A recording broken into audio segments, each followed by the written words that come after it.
What's up everyone, my name is Josh and this is Josh Unboxed, and welcome back to the Daily Grind, a video series where I talk about plays, strategies, or news that affects the card market. In other words, how to help us navigate through the crazy sports market that we're in today. And today, I want to just have a plain old discussion video. No graphs, no charts, no plays, just a plain old discussion. And mainly about what's your plan? We all have our reasons as to being into this hobby, of jumping onto it. Me, myself, and I've said it in a couple of videos that my goal is to obtain certain cards to pass on to my son, cards that make a good long-term investment so that way when he gets older, he can decide whatever he wants to do with it. The fun for me is trying to figure out how to obtain those cards through these different strategies, through these different plays. Yes, you'll win some, yes, you'll lose some, but I'm hoping to win more than lose and have fun along the way. Now, whatever your reason may be for the hobby, whether it's to turn this into a business, right? You want to quit your 9-to-5 job and then turn sports cards into a business, get that financial freedom, then that's your goal.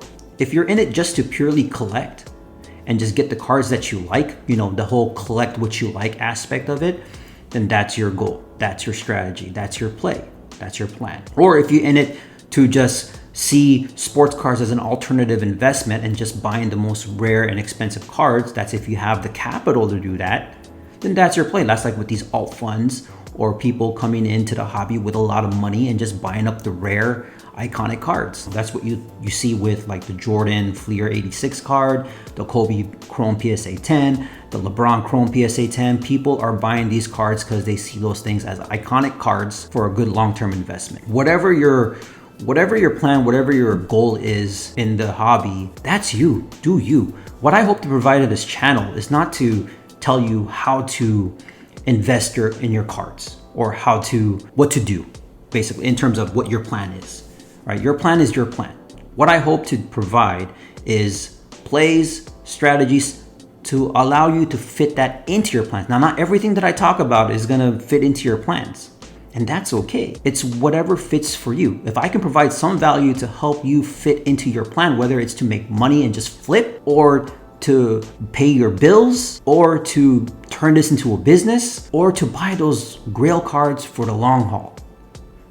Whatever works for you from whatever content I provide works for you, and that's okay. Now, I hear a lot of talk, right? Especially when this card market started booming, of how people say, oh man, don't buy into the base cards. These are just base cards. I don't understand why base cards are running wild. They're actually way too high. They're jumping up way too high. Pop counts are too high, etc., etc., etc. I get it. As a collector as well, collector/investor, yes, it bothered me at first, not understanding why Luka Doncic PSA 10 Prism is going for $1,600, $1,800 when there's a pop count of 10,000.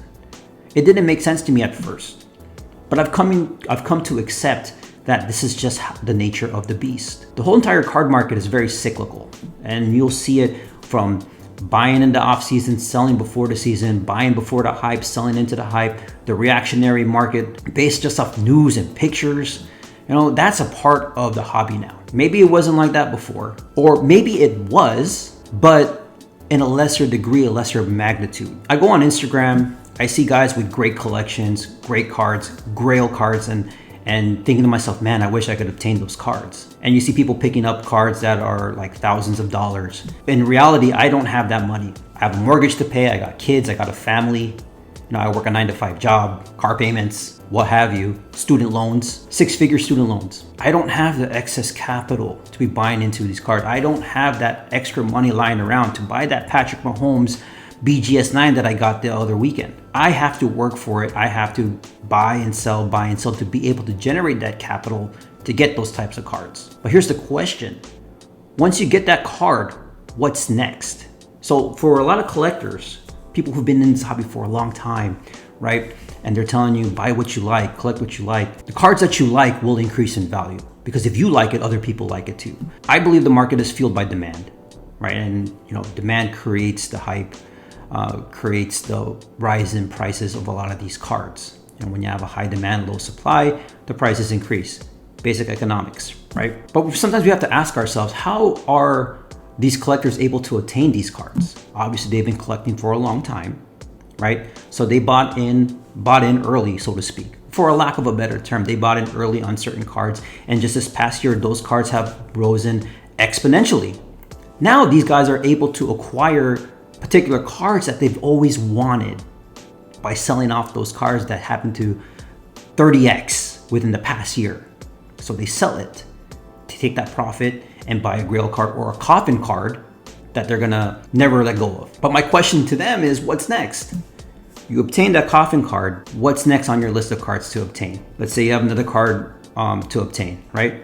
How are you gonna build that capital to get those next cards? We have to play the game. We have to play the game of buying and selling, because that's the way, unless we have an endless supply of money, unless we're millionaires, we have to play this game in order to obtain those cards. You obtain your Grail card, great. What's next? What's your plan? And I think that's what it comes down to. Like, what is your plan? What's next? We get these cards that we want. People are telling me, or I'm hearing people on YouTube saying that, or content creators saying, buy the cards you like, buy into these low numbered cards, buy into the Grail cards, rather than put your money into this base card. I don't have the capital. I don't have the money to buy into those cards. I wish I could, but I don't have that money. I don't have that money. So how do I obtain that money to get those cards? By buying those base cards, because those base cards sell. It'll take me years to be able to obtain, let's say, a Kobe Bryant Topps Chrome PSA 9 for that matter, or even PSA 8. But if I play this game by trying to anticipate and strategize and staying 1 or 2 steps ahead of the game and making profit, I should be able to obtain that card much sooner. I was inspired to make this video by the recent Slabstox Q&A, where they talk about diversifying your profits.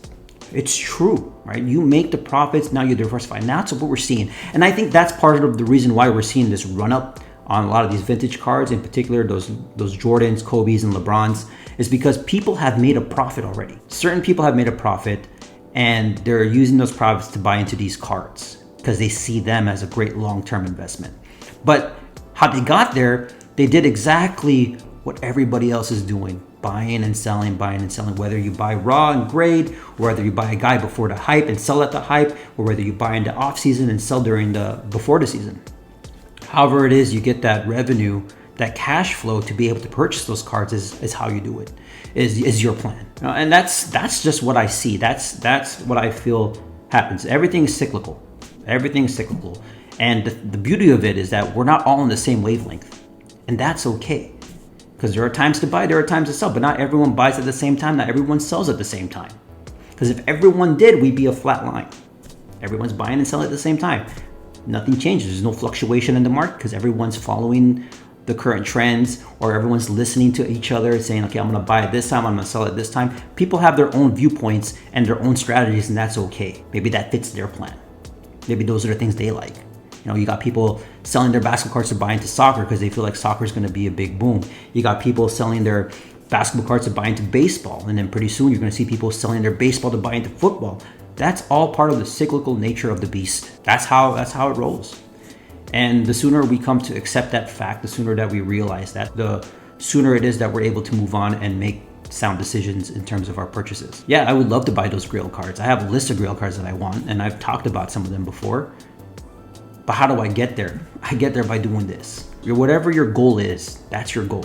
And how you get there is how you get there. I'm not here to tell you what way is right, what way is wrong. I'm here to tell you, do you. Do what works for you. Whatever goals you have in this game, in this hobby, is your goal. And it's okay. I'm gonna do my thing. You guys do your thing. The plan is to reach our goals doing whatever we do. And this is one thing I've told my friends, a thing that I told my brother, I tell my family members, that in life, it doesn't matter how long it takes you to get somewhere, as long as you get there. I think that's what matters. So as long as I get to the Grail cards that I want, it doesn't matter what it takes to get there or how long it takes me to get there, as long as I get that card. It's that journey that makes it more fulfilling. I guess that's about it. Sorry if I'm ranting. I don't think it's a rant. I think it's just more about trying to talk about this side of the hobby that I don't think a lot of people talk about. Everyone's talking about their own strategies, trying to push their own agenda as to why or how you should invest in your sports cards, or how you should buy your cards, or what you should buy them for. At the end of the day, it's really you. It's your decision, your choice. Whatever you want. Whatever you want to get out of this hobby is whatever you want to get out of this hobby. It's a cyclical nature. It's very, very volatile. I think that's what makes it fun. That's what makes it fun. Trying to strategize, trying to stay 1 or 2 steps ahead of the game. It's fun. To me, that's fun. If I can provide value to whatever plan you have, and that's great. Now, whether you take the advice or not, that's really up to you. It's really up to your choice. You do your own education, you do your own research to be able to make those sound decisions, whatever your goals may be, but have a plan and think about what's next. If you get anything out of this video, it's have a goal, have a plan, and what's next. As long as you keep those 3 things in mind and you keep it moving in that way, always setting goals, sticking with a plan, and setting new goals, I think you'll be fine.